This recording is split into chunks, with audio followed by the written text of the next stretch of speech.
एक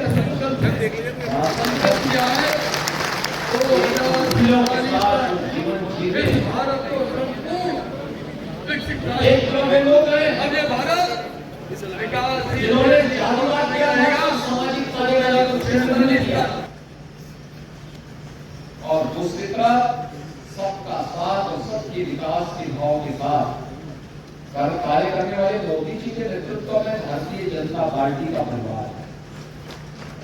एक तरफ स्वार्थी परिवार है जो गौतम बुद्ध नगर जनपद को अभिषिक्त बना देता है और दूसरी तरफ मोदी का परिवार है जो गौतम बुद्ध नगर जनपद में इस बात की परवाह के बगैर कि कुर्सी जानी है तो चली जाए लेकिन गौतम बुद्ध नगर जनपद का विकास नहीं होना है। ये है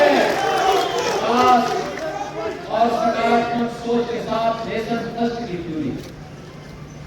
हम देश के बारे में सोचेंगे, देश रहेगा हम सब भी रहेंगे, देश रहेगा देश समृद्धि करेगा हम भी समृद्धि की ओर अग्रसर हो जाएंगे।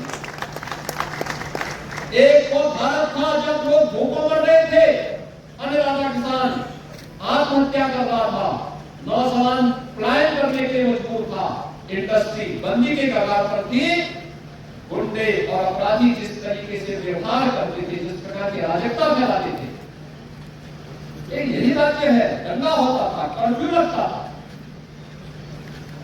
मैं किसी देश में गया इस दौरान,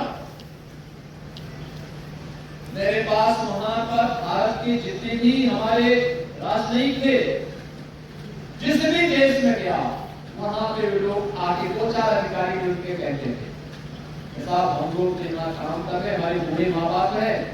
गौतम बुद्ध नगर जनपद में हमने एक फ्लैट के लिए पैसा जमा किया था, फिर कहता था 10 साल हो गए, फिर कहता 12 साल हो गए, फिर कहता था 15 साल हो गए, आज तक ये नहीं मिला। और मुझे जब हम लोगों ने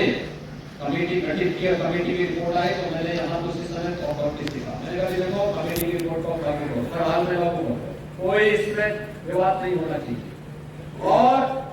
हर एक बायर्स को उसका अधिकार मिल जाना चाहिए, इसकी प्रक्रिया को तेजी से आगे। और मेरे सब को बहुत अच्छा लगा, मैं उस दिन आ नहीं पाया, मुझे आना था लेकिन क्योंकि 3 बजे चुनाव आयोग की बैठक शुरू हो गई तो मैं नहीं चाहता था कि मुझे बीच कार्यक्रम से उठना पड़े और मैं इसलिए मैंने कहा कार्यक्रम आपका जारी रहना, मैं नहीं रहूंगा लेकिन जनता को वहां का अधिकार मिलना चाहिए, जनप्रतिनिधियों की जो मांग है उसको पूरा किया जाना चाहिए। और परिणाम था जब मैं अगले दिन पेपर की पब्लिक में मंगा के देखा, मैंने देखा किसी को 27 साल के बाद, किसी को 25 साल के बाद, किसी को 23 साल के बाद, किसी को 21 साल के बाद उनका मतदान का अधिकार मिला। तो चेहरे की खुशी देखने लायक थी और हम लोगों के लिए इससे ज्यादा खुशी क्या, जनता जनार्दन खुश है तो हम लोग खुश हैं, हमारे लिए सबसे बड़ी खुशी वही है।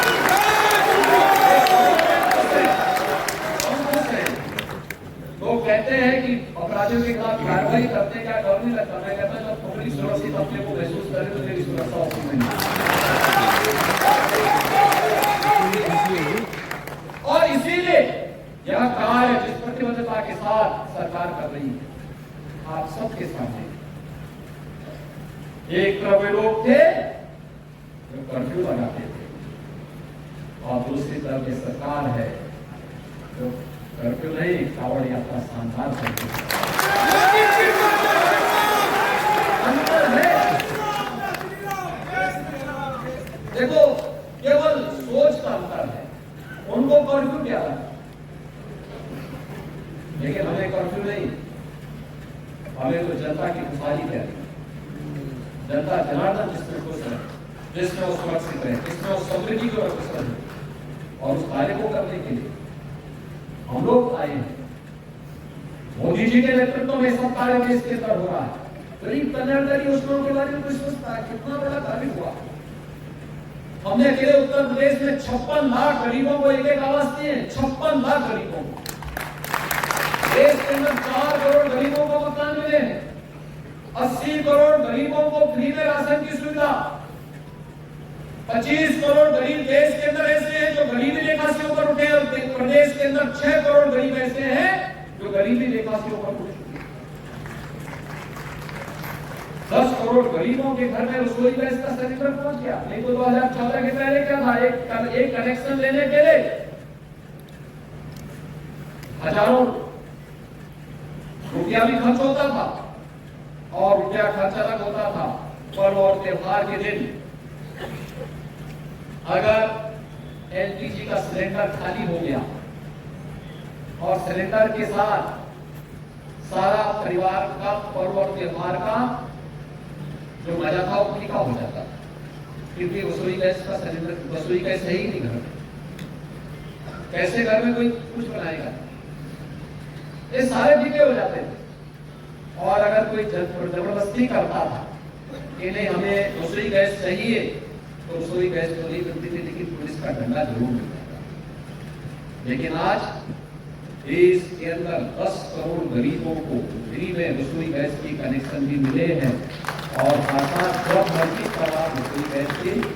सिलेंडर ले सकते हैं, कोई बाध्यता नहीं। इसलिए सरकारों ने बात दिया था कि साल में 6 देंगे, एक यानी जैसे कोटा सिस्टम उन्होंने लागू कर दिया पूरे देश के अंदर। देश को इसी तरह से चलाया जा रहा है। देश को कुछ लोगों ने अपनी भगवती बना के रख दिया, इससे देश नहीं चलता। हम लोकतांत्रिक मूल्यों के साथ रह रहे हैं और लोकतांत्रिक मूल्यों के साथ हमारी प्रतिबद्धता है। इन प्रतिबद्धताओं को आगे बढ़ाते हुए हम सबको कार्य करना है और इस दृष्टि से आज मुझे आपके बीच आने का अवसर प्राप्त हुआ। गौतम बुद्ध नगर जनपद को वैसे भी एक सकारात्मक सोच के साथ आगे बढ़ने वाला जनपद, आज मैं आपसे ही अपील करने के लिए आया हूं कि जो माहौल बना चुनाव के दौरान बहुत कठिन होता है, एक सांसद पद के प्रत्याशी के लिए कि वह घर घर जा सके। इस बार को जो पहल डॉक्टर महेश शर्मा जी ने की, बहुत सारी सोसाइटी में भी पोलिंग बूथ बन गए होंगे और मुझे लगता है गौतम बुद्ध नगर जनपद में बधाई दूंगा आपको महेश जी और गौतम बुद्ध नगर जनपद की जनता जनार्दन को मैं इसके लिए बधाई दूंगा कि उनको ये सौगात मिल गई है। एक पायलट प्रोजेक्ट के रूप में गौतम बुद्ध नगर जनपद में कार्यक्रम लागू कर तो बहुत कम हो जाते थे और इसलिए पोलिंग परसेंटेज पे ध्यान देना होगा। तभी दूसरे चरण में ही आपका चुनाव है, लेकिन फिर भी पहले चरण में पहले दिन उस दिन का संकल्प भी हमारा पहला है कि लोकतंत्र के इस महापर्व का हिस्सा बनना और मतदान करना, ये पहला कार्य हमारा होना है। और उसके लिए सोसाइटी में तो अवसर मिला ही है, लेकिन मैं आपको इस बात के लिए आश्वस्त कर सकता हूँ कि मोदी जी के नेतृत्व में जो डबल इंजन की सरकार कार्य कर रही है,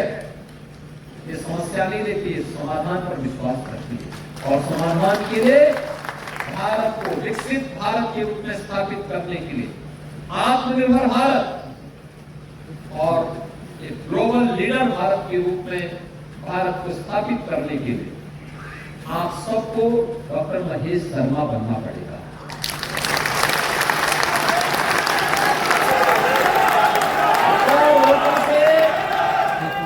रिकॉर्ड वोटों से डॉक्टर महेश शर्मा जी को चुनाव जिताने के लिए लड़ना पड़ेगा। कोई भी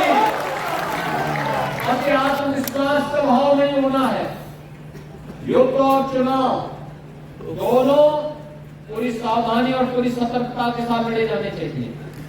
पूरी मजबूती के साथ लड़े जाने चाहिए। हम उसी सतर्कता और सावधानी का परिचय देते हुए एक एक वोट डॉक्टर महेश शर्मा जी को दिलवा करके 80 उत्तर प्रदेश के अंदर 80 मनकों की जो माला मोदी जी के गले में पड़ी है, उसमें से गौतम बुद्ध नगर जनपद की जो माला होगी सर्वाधिक वोटों की होनी चाहिए, क्योंकि देश के अंदर सबसे ज्यादा निवेश भी और सबसे अधिक आर्थिक प्रगति के साथ साथ सब कुछ आपको मिला है। मेट्रो आपको मिल गई,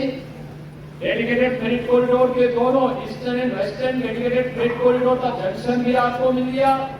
एयरपोर्ट भी आपको मिल गया, फिल्म सिटी भी आपको मिल गई, मेडिकल डिवाइस पार्क भी मिल गया और सबसे ज्यादा निवेश के साथ साथ सबसे ज्यादा पर कैपिटा इनकम वाला जनपद भी गौतम बुद्ध नगर जनपद बन गया है। इन सभी उपलब्धियों के लिए केवल आपसे यही अपेक्षा रखेंगे कि अगर हम लोगों ने आने का हिसाब को तोड़ा है तो आपको चुनाव बूथ पर जाने के हिसाब से भी अपने को अलग करना पड़ेगा कि हम जाएंगे तो गर्मी होगी, सर्दी होगी, बरसात होगी, कुछ भी होगा, हम पोलिंग बूथ पर जाएंगे और प्रत्येक जनता जनार्दन से ये अपील करनी है कि अपने लोकतांत्रिक अधिकार का प्रयोग जाकर के देश के लिए करना है। मोदी जी ने निस्वार्थ भाव के साथ देश के लिए, देश की सेवा का कार्य किया है। इसके लिए अपने आप को लगा करके कार्य करना है। भारतीय जनता पार्टी को भारी बहुमत से विजयी बनाने के लिए कार्य करना है।